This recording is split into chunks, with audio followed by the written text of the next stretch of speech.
Hello everyone. In this video, we'll take up the next part of the chapter genetics, that is principles of inheritance and variation. So we had started this chapter long ago and we had stopped it at one particular point. So I'm just continuing the chapter from the part where I had left behind.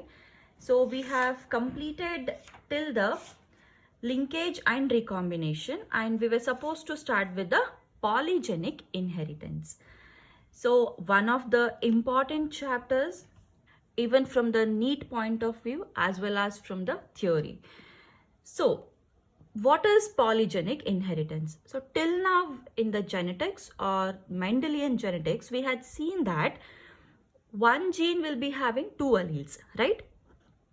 One gene will be having two alleles. So this is what we have seen. For example, if the height is a character, okay? For example, if height is a character, there is one gene which is guarding this character, and this gene is having two alleles. One is a tall and another one is a dwarf. These are the variations which are being controlled by the alleles, and this is the one gene which is actually coding for this character height. So this is what we have studied till now. Now, what is this polygenic inheritance? The name is suggesting if you split this, there is something called as poly and genic. Genic, we know that it is speaking something about the genes. What is poly? Poly is simply many, right? It means that many genes are getting inherited. Polygenic inheritance means many genes are getting inherited. So what does this mean? Many genes are getting inherited here. See, we'll just take one example for this. If you properly observe the human population, there is, again, we'll speak about the same thing, this height only. In the human population, what happens is, we just don't see the tall or dwarf. Here also in the human population, we have tall people as well as short people, isn't it? Tall people, short people. Now, this is what actually Mendel had told us. Now, there is something else also which we are seeing in the human population. That is, in our population, we are not only tall and only short. We have something called as medium also. See, if you see a population properly, we have something called as very tall, medium tall,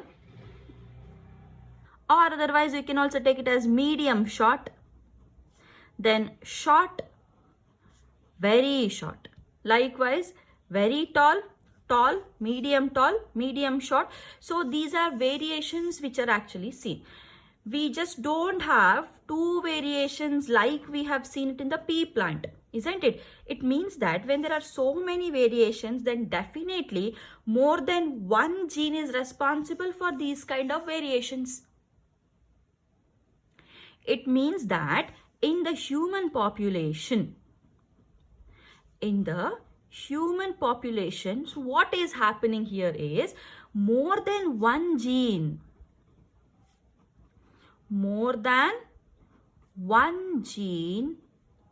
is responsible for these variations which are being seen in the human population. So, when the inheritance takes place, that is passing on the characteristics or the genes from one generation to another generation.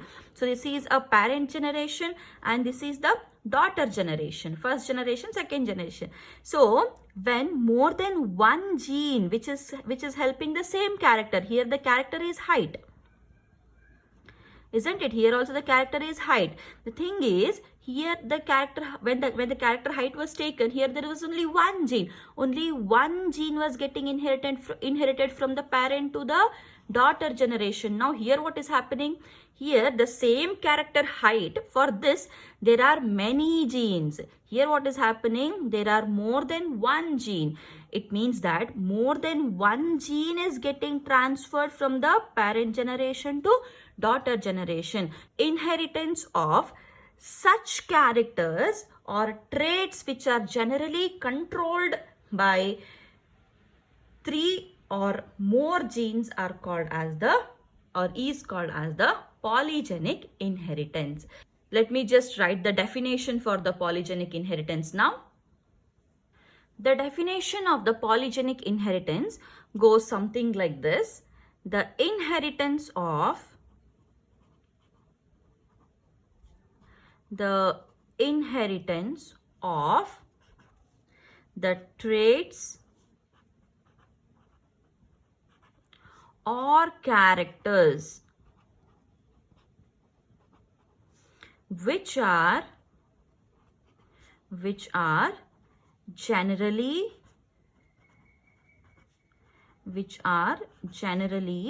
controlled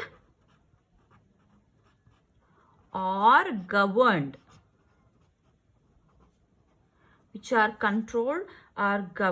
by 3 or more genes. By 3 or more genes is called as polygenic inheritance. So if you have to quote a few examples for the polygenic inheritance, then we'll take one standard example which has been explained in your NCERT also, and that example is the skin color in humans. Skin color in the humans is one example which has been given in the or explained in the NCERT. Another example which is just quoted in the NCERT is the height in humans. The height in the humans. Other than this, if you have to quote any other examples of the human population, then you can just quote eye color also. Eye color in humans. This is also one good example for the polygenic inheritance. So let me explain this particular example in detail, that is skin color in humans, because that is there in your NCERT and we can expect a few questions. Along with that, there are other examples also which confuse you guys with the polygenic inheritance. Actually, they don't belong to the polygenic inheritance, or they are not the examples, but they look like polygenic inheritance actually. So at the end of the chapter, don't miss that part. I'll just discuss that also, because many a times that confusion has been created in the NEET question paper and many students have answered it wrong only. Okay, so I'll just explain that in the end of the class today.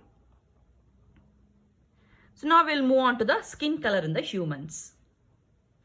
So skin color in the humans is actually controlled by 3 genes, and the genes are gene A, let me write it, gene A, gene B and gene C. So these are the 3 genes which are actually controlling the skin color in the humans. So now every gene has one dominant form and one recessive form. For example, gene A, this has the dominant form A and the recessive form small a. Again, B has one dominant form, one recessive form. C also has one dominant form and one recessive form. So these are the variations which are being seen in every single gene now. Now, how is this complementing the skin color of the humans? Let's think in a particular individual. Okay, we will just take individual 1. We'll take a few examples here. In case of the first individual, what has happened is, from the gene A, we have got the dominant form. Okay, we have got the dominant form only. From the gene B, again we have got the dominant form. From the gene C, again we have got the dominant form. Now, in the next case, we will see what will be the phenotypic expression later. We'll first write the possibilities here. Now, in the next case, what happens? From the gene A, we have got both the dominant forms. From the gene B, again we have got both the dominant forms. From the gene C, what has happened? We have got one dominant form and one recessive form in the second individual. Third individual, what has happened? From the gene A, we have got two dominant forms. From the gene B, what has happened? We have got one dominant and one recessive. And here again, we have got one dominant and one recessive. Okay. Then, from the, this is about the third individual. For the fourth individual, from the gene A, we have got one dominant and one recessive. Gene B, one dominant, one recessive. Gene C, one dominant and one recessive. However, the story doesn't end here. We will take some more examples now. We'll just continue this. See what has happened. In the individual 5, from the gene A, instead of one dominant and one recessive, now here what has happened? Both the recessive forms have come. Both are recessive, and here in case of B, we have one dominant, one recessive, and one dominant, one recessive. Then sixth individual, gene A, both are recessive. Gene B, both are recessive. Gene C, we have one dominant, one recessive. And in case of seventh, we have here both the recessive forms, B also recessive forms, and C also recessive forms. So these are a few possibilities. We can write some more possibilities, but however, I'm just writing the possibilities which are needed to understand this concept. Now, see the skin color in the humans. So if you see the population of the humans, we just don't see like fair or dark. There are many variations. Like when we speak about an individual, we say that the person is very fair. The person is like okay, the person is medium fair, or sometimes we just quote the person as only fair, wheatish, dark, very dark, slightly dark, isn't it? So these are a few variations which are being quoted. So how does that variation appear in the population? See here what happens. We have 3 genes, and the individual who gets all the dominant forms of these genes. For example, in the individual 1, here all the genes from all the genes we have received only the dominant ones, isn't it? So in this case, when all there are dominant alleles, in that case the skin color will be totally dark, or you can take it as darkest. This will be the darkest.